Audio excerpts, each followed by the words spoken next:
Right తూర్పుగోదావరి జిల్లా రాజమండ్రిలో కల్తీ పాలు తాగిన ఘటన దురదృష్టకరమని ఎంపీ దగ్గుబాటి పురంధేశ్వరి తెలిపారు. ఈ ఘటనలో ఆసుపత్రిలో చికిత్స పొందుతున్న బాధితులను ఎమ్మెల్యే ఆదిరెడ్డి శ్రీనివాస్, టీడీపీ అధ్యక్షులు రుడా చైర్మన్ బొడ్డు వెంకటరమణ చౌదరితో కలిసి ఆమె పరామర్శించారు. బాధితుల వైద్య ఖర్చులు పూర్తిగా ప్రభుత్వమే భరిస్తుందని చెప్పారు. పాల వ్యాపారి గణేష్ ను అరెస్టు చేశామని తెలిపారు. పాల వ్యాపారులు చిల్లింగ్ మిషన్స్ ను తనిఖీలు చేయాలని అధికారులను ఆదేశించారు.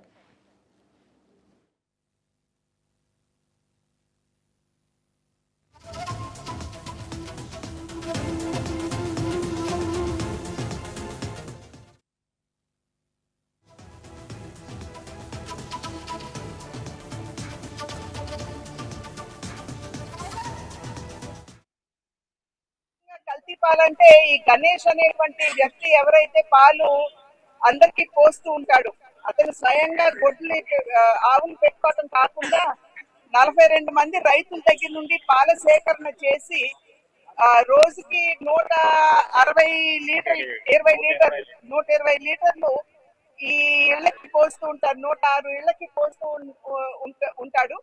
ఆ సందర్భంలో అతను ఏదైతే రాత్రి సేకరించిన పాలు డీప్ ఫ్రీజర్ లో అంటే చిల్లింగ్ కోసం అని చెప్పి చల్లగా ఉండాలి, పాడవకూడదు అనేటువంటి ఆలోచనతోటి చిల్లర్లో ఏదైతే ఈ పాలు అతను నిల్వ చేస్తుంటాడో దాని నుండి అక్కడ చిల్లింగ్ కెమికల్ లీక్ అయినటువంటి సందర్భంలో ఇథిలీన్ గ్లైకాల్ అనేటువంటి కెమికల్ లీక్ అయ్యి పాలల్లో కలిసిపోయి కల్తీ అయినటువంటి నేపథ్యం.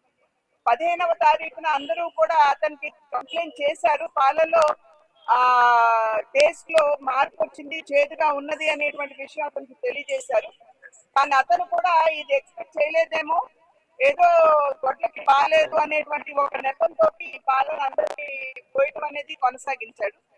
ఆ సందర్భంలో మీరు చూసినట్లయితే చాలా వరకు 60 సంవత్సరాలు పైబడినటువంటి వారు, అదే విధంగా 5 సంవత్సరాలు లోబడినటువంటి పిల్లలకి బాగా దీని యొక్క ఎఫెక్ట్ కనబడటం జరిగింది.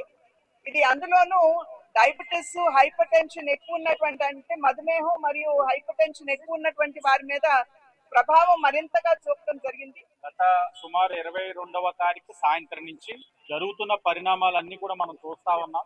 ఎప్పటికప్పుడు వైద్య సిబ్బందితో పాటు కూటమి నాయకులందరూ కూడా అప్రమత్తమై ఇప్పటికే సుమారు 293 మందికి శాంపుల్ సేకరించడం జరిగింది. 22వ తారీఖు సాయంత్రం తెలిసిన వెంటనే కారకులు అయిన గణేష్ ని వెంటనే పోలీసు వారు అధీనంలో రాత్రికి రాత్రే ఇళ్లన్నింటినీ కూడా సుమారు 110 కుటుంబాలు ఐడెంటిఫై చేసి 293 మందికి శాంపుల్స్ తీసుకోగా అందులో 241 మందికి ఇబ్బంది లేదని రిపోర్ట్స్ కూడా రావడం జరిగింది. ఇంకా 50 మందికి ఇంకొక 2-3 గంటలు అవి కూడా రావడం జరుగుతుంది. దురదృష్టమైన సంఘటన. ఇప్పుడే గౌరవ ఎంపీ గారు చెప్పినట్టుగా కారణం ఏంటన్నది కూడా చెప్పడం జరిగింది. తెలిసి చేశాడా తెలియక చేశాడా అన్నది పక్కన పెడితే ఇబ్బంది అయితే కలిగింది, మరణించారు, ఇబ్బంది పడతా ఉన్నారు కొన్ని కుటుంబాలు. ప్రైవేట్ వ్యాపారం చేసుకుంటున్న వ్యక్తి అయినా సరే చేసింది తప్పు. ప్రభుత్వం బాధ్యత తీసుకొని ఎక్స్గ్రేషా ఇవ్వడంతో పాటు ఆ కుటుంబం ఒక వైద్యపరమైన ఇబ్బందులన్నింటినీ వాళ్ళకి ఖర్చు పెట్టే ప్రతిదీ రూపాయి కూడా ప్రభుత్వమే బాధ్యత తీసుకుంటారు. దాని మీద చాలా క్లియర్ గా ఉన్నాం. రిపోర్ట్స్ ఇంకా రావాల్సినవి ఉన్నాయి,